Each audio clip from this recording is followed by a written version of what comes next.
to Charts and Hearts. I'm Sarah, and she's Lindsay.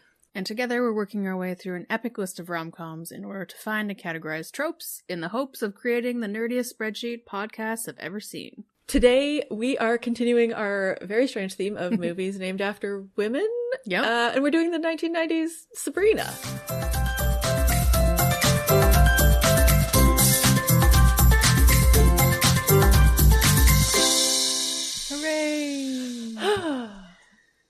Yes. Man, this movie, it's problematic, but it's so dreamy. I know, right? You watch it and you're just like, I can't.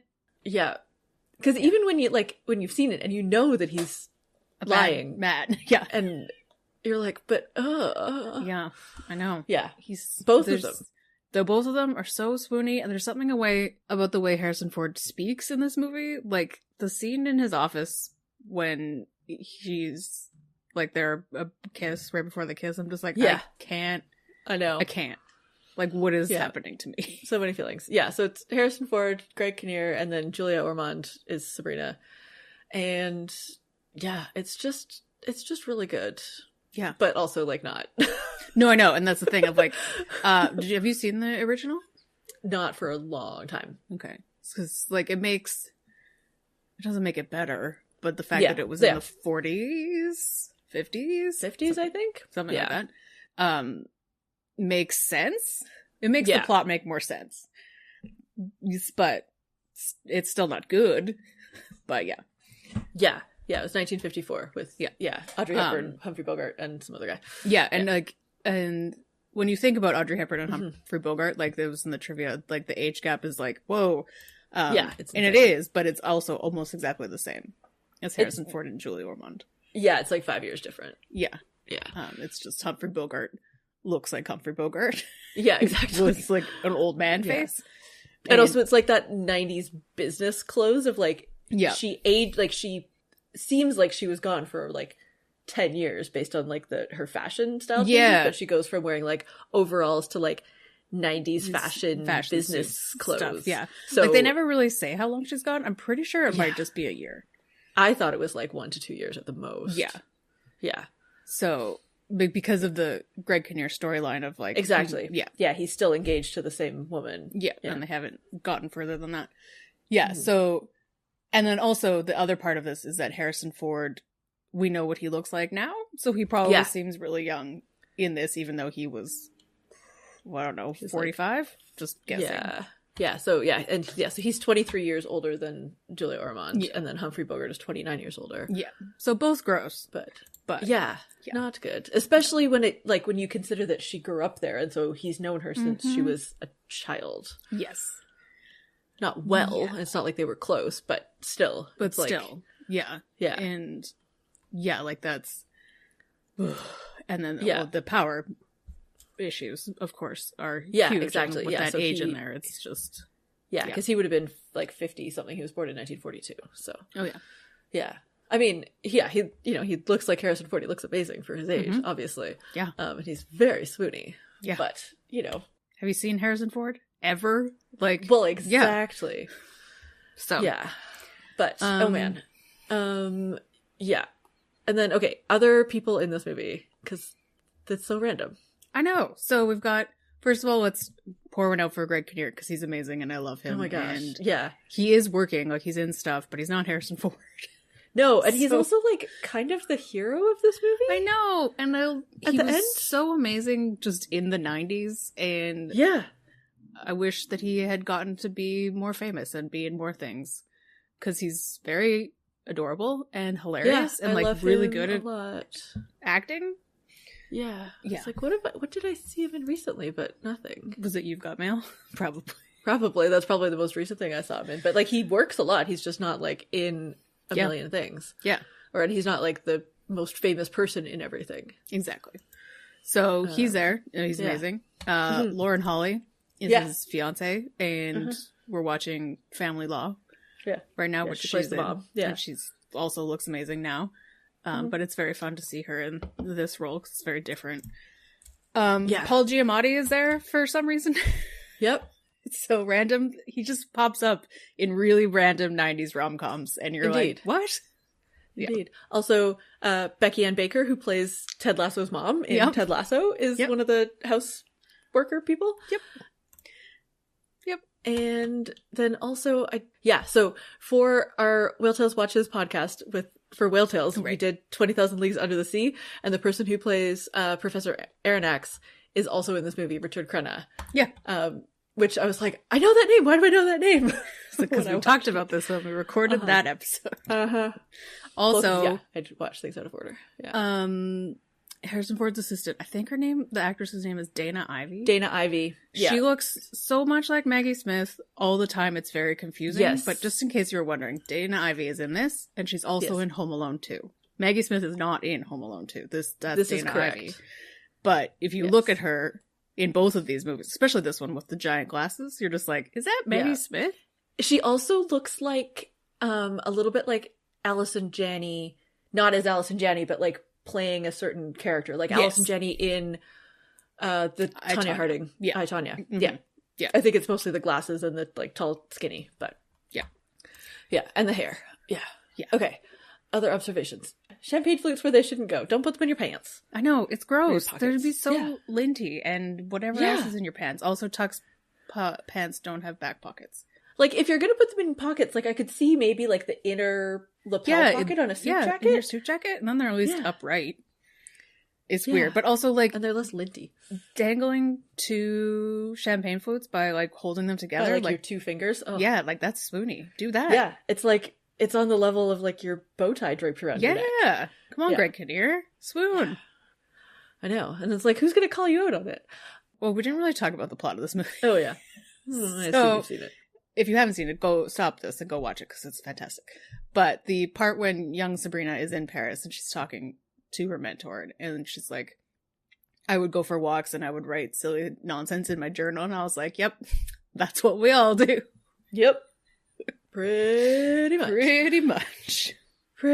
And then, okay, so she grows up, like, watching all the fancy parties of the, like, house that she lives at, because her dad's the chauffeur. And so she, like, because she's obsessed with Greg Kinnear, she, like, knows all of his moves for how he tries to, like, seduce women, and then she ends up getting that, and so she's like calling him out on it the whole time, and it's both like, oh, she plays it so well because she's like so torn. She's like, this is all that I thought I ever wanted, and now that I'm in it, I'm like, I know how formulaic and ridiculous it is. Yeah, it's really, really well done. The part where she's just like runs her hands through her hair and is like, and then I'll wake up, like, just like the feeling that you have when, like, the fantasy that you've been dreaming about comes true, even in, like, in real life, in my life anyway, of just, like, even just a little bit, but this is, like, fully, because it's a movie, so it's, like, everything she's ever wanted and dreamed about, and you're just, like, I can't, like, if I slipped into a coma, like, you know, like, how do you even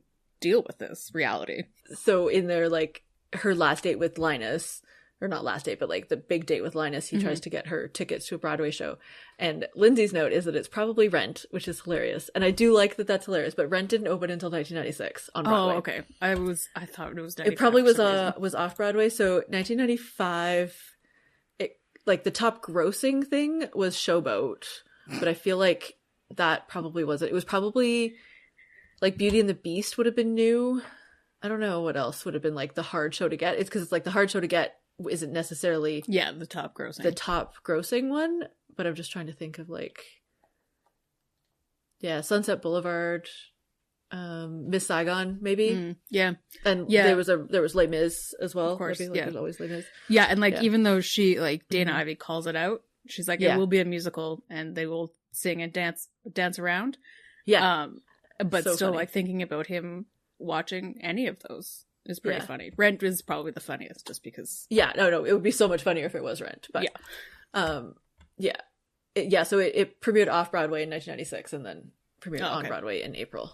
So sadly for us, but maybe. But I can dream.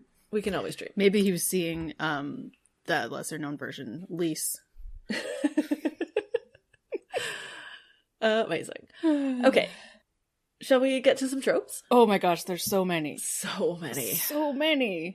Yeah. Okay, so we will get to this more when we talk about Bechdel, but Paris as the city. Mm-hmm. is a trope, of course. Yep. It's very romantic. Very romantic and very generic Paris, like, filming fashion editorials on, like, fancy statues and blah, blah, blah. Mm-hmm. There's a voiceover, which at the beginning it feels out of context, then by the end you're like, oh, she's, like, retelling her story, or, like, their story. Yeah. So it feels weird. Yeah, it is. Like, they have to, like, explain how rich they are, I guess. Yeah. Which is fair. I guess they could have done it just a montage, but whatever. This is what they decided to do. And then we've got a makeover Ugly Duckling taking off her glasses. Like, literally. She's in Paris, she loses her glasses, and nobody knows where they are. That's not a plot. It's just that she comes home and she does not wearing glasses. And it's never brought up as to why. But her makeover, like we said earlier, is extreme. Yeah. Because she goes from wearing, like, baggy overalls to chic clothing, and and she's got an Audrey Hepburn haircut. Like, that's why her hair is cut this short, is because Audrey Hepburn played this role. Although it is curly, which is fairly, like, Julia Ormond. But it's just she has a very tropey job of being a photographer, which, you know, is how movies work. And and like, she's a photographer, he's a businessman. Yeah. Can I make it any more obvious? Basically. It's just, especially, like, we find out at the end that her dad is secretly rich. Yes. So you can kind of retcon it, but she's like, she got to go to Paris because of a nepotism, which is fine. Yeah, like, her dad's employer's nepotism. Yeah. And then she comes home, and, like, it's like a week, so it doesn't really matter, but she's like, oh yes, I take photography. I have no credentials. Yeah. Here I go with my camera that was given to me by the man who took my flower. So, and I get my photos developed at the Kodak store. I don't know. Kodak store. I can't remember. It's been so long. So long since we've had film. They were on the balcony at the place in New England or whatever in the Hamptons, and she's like, look through the viewfinder, but don't take a picture. Yeah, I know. Like, it was filmed, so you couldn't, like, you didn't want to waste it. Wasted film. I was like, just take a bunch. See where it goes. Anyway, that's the point I was trying to make before I made that terrible faux pas of 90s-ness, is that she's not a real photographer. Like, I don't know. I'm not going to blame photographers or shame them, but, like, she doesn't even develop her own film. So well, a color film's hard to develop, but, like, that's true. Yeah, it is a bit weird. It's like, I mean, and fair enough, like, good for her for finding a career path or a passion in Paris, but it doesn't, because of her direct and indirect nepotism, it doesn't actually need to be a thing. Speaking of that, so the first time I noticed this was actually her apartment over the garage at the house. And, like, it's a mansion, castle, huge thing. Her dad has a giant flat above the garage with the second floor, or at least a loft, maybe like Giles style. Yeah. And then she has her own room that's also huge, which is great. Yeah. Great for them. I hope that Paul Giamatti and everybody else also have nice rooms. And then I don't know where everybody else lives. It feels like not everybody lives on site. Yeah, that might be what it is. And then she goes to Paris, and again, nepotism.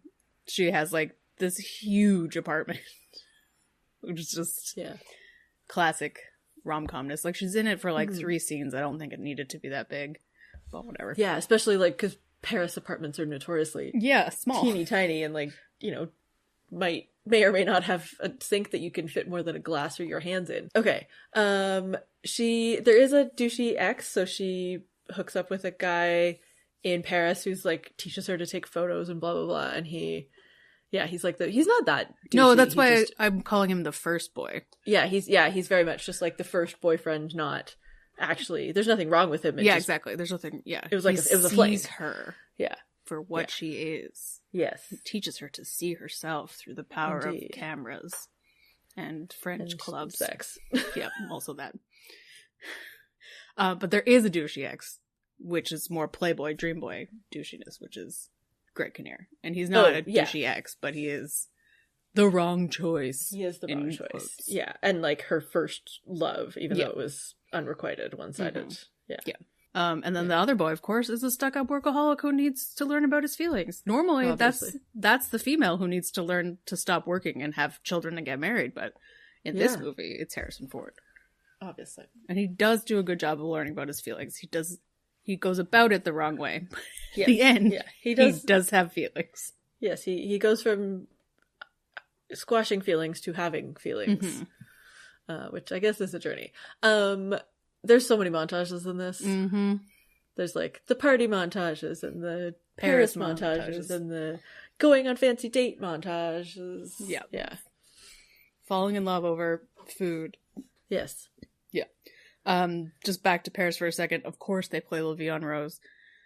And then Are you allowed to do a movie in Paris without La Vie en Rose, or like paying a stiff penalty? No. Yeah. But then Greg Kinnear does request it at the party and like glances at her over a crowded room, and I'm like, okay, I'm into it. Oh yeah, no, like it's fine. Sign me up. The exotic foreign traveler, who is a white girl who went to Paris, introduces the white man to exotic food, which is Moroccan food. Yeah. That he is awkward about and doesn't understand. And she's like, but it tastes better if you eat it with your hands, because she's so worldly. She's so worldly because she's went to Paris for a year. And I'm like, okay. But also, like, you could have gone to New York, where you live, and eaten this food, obviously. Like, I don't know. No, exactly. Yeah. It's very white 90s. Yeah. Obviously, love triangle, obviously. Yeah. That's what this like movie is the point about. Of thing. And falling in love quickly. Yeah. So. Yeah, because she goes from being afraid of Linus to falling in love with him in like half a week. Yep. And we get Concord magic. I know. My favorite. You may have answered this question when we did Parent Trap, but why did they get rid of the Concord? I don't know, and I'm very sad because I really want to go on the Concord. I know, like, again, I only know about it from movies, so maybe it was a problem, but it seems like it was great stuff. Okay, I asked Google. High operating cost, noise restrictions. Oh, and there was a fatal accident. Okay, that makes sense. Okay, those are good reasons. And I think it was super loud, so that was the main reason that it didn't go. It went to very limited airports because it was so loud that lots of airports wouldn't let it come. That makes sense. Yeah. So it's not magical after all. Only magical in the movies. Indeed. But it just seems so cool because he beats her by like a lot to Paris. Yeah. Yeah. But to get there, he runs. He flies, and he takes a helicopter and a plane. And there's a traffic jam. There's a traffic jam. He has to run in the streets, and he has to run in the airport. Oh my gosh. So much running.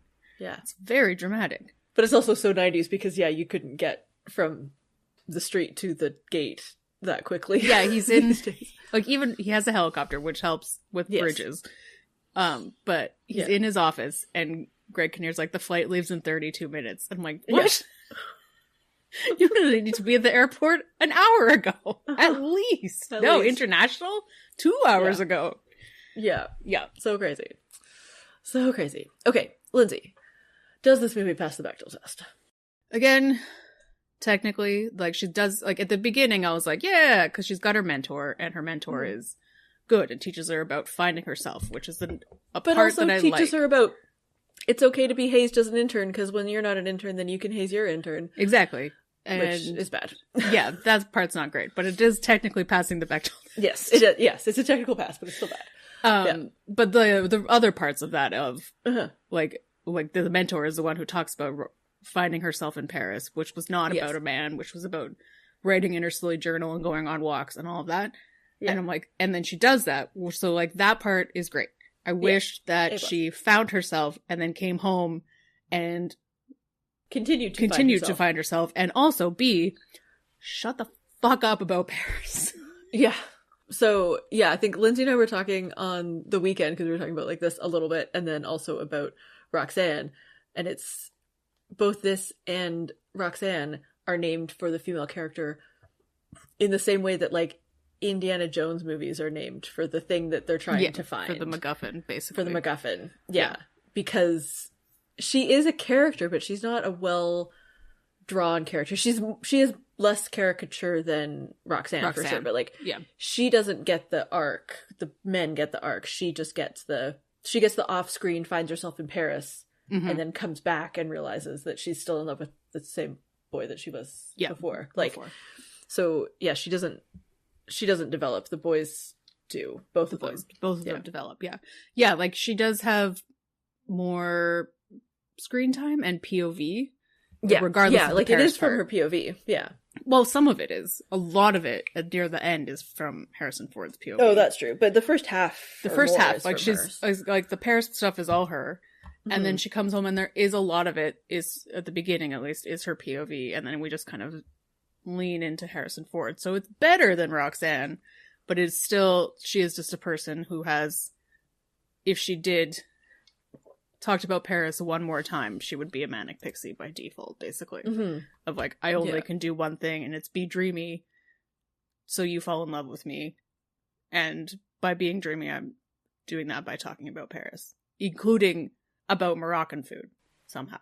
Should we do a pie? Yes. The 1990s. Yes. Because... in brackets I have That's So 90s, because Sarah finally caught up on Ghosts, and Thor is amazing. So I just wanted to shove that in there. Everybody go watch Ghosts. Go watch Ghosts, indeed. Okay. Yes, very 90s, but also his office, Linus's office, is like out of the Yakatomi Plaza catalog. Yeah, it really is. That's all I could think. Okay, so 90s, I don't know, like 30? Yeah, 30 is good. Okay. It's just like, obviously it's set in the 90s, and we talk about old tech and all that stuff, but it is a lot. In this movie. It's a lot. Won't shut up about Paris. Oh, I don't know, like also 30? Yeah. Like she's just like, and that's the problem, is that she comes home, she's worried about Greg Kinnear because he cut up his butt. Yeah. And then Harrison Ford starts wooing her, and then everything she says after that is about Paris. Yeah. It just yeah, it's a lot. Tuxedos. Oh, there's so many. And also so many. Harrison Ford wears a bow tie every day, which is the thing. But I'm into it. I like it. Yeah. 20? Mm-hmm. Which leaves 40? Nope, 20. No, 20. Yep, I can do math. 20% of Lindsay and I swooning. Swooning. Because, oh, boy. Yeah. They're both of them. They're just, it's a swoony time. If you don't think about the plot of the movie, it will make you feel good. Yeah. And also if you don't think about like what happens after the credits roll, because Lindsay, what's next for them? So again, their chemistry is out of control. Yeah. And that's good, like well done, Julie Armand. Or did a good job in this movie. Harrison Ford is a lot of that. He's giving a lot just by his face. Yeah. And acting skills. But I'm just like, do they move to Paris? Go to Paris? You know? Yeah, who knows? One-way trip, but he's a millionaire, so whatever. And then what? Yeah. How's like, he has to come back and like sign merger deals. Well, like, how's he doesn't have hobbies. He doesn't know what to do other than work.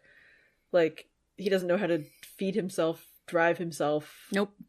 Any of those things. I mean, I guess Paris is a good place for that because there's food everywhere and you can walk or take the metro. But and she can show him around because she loves Paris so much. But it's just like, what are they going to do every day after they stop doing each other? Yeah, and like what do they have in common other than they're just attracted to each other? They're just attracted to each other and grew up together in a weird, gross way. Yeah. And and then what? Like, what happens to his business? What happens? Does he have to go over there? Does he have to, like, doesn't she have to go home at some point because her dad is old? Like, and also, like, visas? Yeah, that was the main other thing I was going to say. Visas, you can't just live in Paris. Yeah. Like, I mean, she might, because I feel like her mom was French, but... Yeah, maybe. I don't know if that's just her, like, the actor having an accent, or if that's a thing in the movie. I don't know, but... So, yeah, I'm just, like, again, they've known each other her whole life. But they've been in love for 4 days. Yeah, exactly. And decided to move to Paris together. Like, have no concept of what it actually is to have a life together. No, and also, like, are they actually in love, or do they just need to do it? Yeah. Like, I lean towards the latter of, like, they'll have a whirlwind romantic Paris adventure for 2 to 6 months. Yeah. And then he'll go stretching home. It. And then he'll go home, and she'll be heartbroken. Stay. Yeah. Oh, yeah, she'll stay if she can figure it out. And then, it'll be amazing. Like, it's not I'm not like mad that happens, but no, it's just one of those ones of like, no, you can't be together. It won't. Yeah, it's not a happily ever after forever. No, it's a happy for now. Happy for now. Okay, but Lindsay, what's next for us? Oh, so this is what makes me happy for now. It's Colin Firth month. Hooray! Yay! I'm so excited. So these are the last Colin Firth rom-com movies. Oh yeah. There are no more after this, except for Bridget Jones's, which we're not doing. No. And unless we go weird and do Colin Firth as in the King's Speech or something. Yeah. Anyway. So main feed, first up we're doing Fever Pitch 1997 as requested. I'm gonna learn about some football. And then What a Girl Wants. Hooray! Yeah. And on Patreon we're doing Hope Springs or Floats. The one that Colin Firth is in. Hope Springs. Hope Springs. We'll find out if we've seen it. Can't remember. Yep. Can't remember because I get it mixed up with the other one. Yep. Yeah. But it'll be great. A swoony time because maybe he'll just walk around. That's fine with me. Sign me up. That brings us to the end of our episode. We would love if you could leave us a rating or a review wherever you get your podcasts. And you can always find us on social media. We're at Charts and Hearts Podcast on Instagram and Threads. You can head to our website, chartsandhearts.com, where you can submit your suggestions for rom-coms and tropes for us to add to the list. Should we do Audrey Hepburn, Roxanne? I don't know. I don't think it's that different than this other. No, and more dated. And Humphrey Bogart is not as good looking. Yeah, exactly. So let's find some Cary Grant movies. Yeah. Indeed. Are there other secret Colin Firth movies out there? Tell us, please. As also something we forgot to touch on in this one.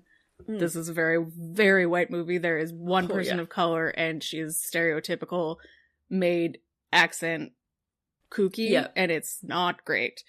So, if we've been doing a pretty okay job with picking some representatives, obviously Colin Firth month is not a great time for that, but if you have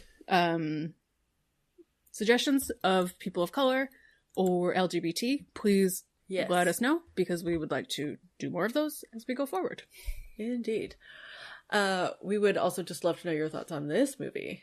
And in the meantime, we've got dueling quotes here. I know. Well, because we've been saying one of these for my entire life, but the first one I just love so much because it's so 90s businessy. Like, I feel like it could be a line from Die Hard. Uh-huh. And it's just Ron, because there are two Rons, and it's never explained. There's just because they're it's just the there. 90s. Of course, there's two Rons. And then I love this quote because I think it's very swoony. But Lindsay's other one is funnier, so I'll do this one, and then Lindsay can close us out with the last one. I know you work in the real world, and you're very good at it, but that's work. Where do you live, Linus? Such a good line. Such a good line. And then we were up to our elbows in your underwear drawer, and it was like touching the Shroud of Turin.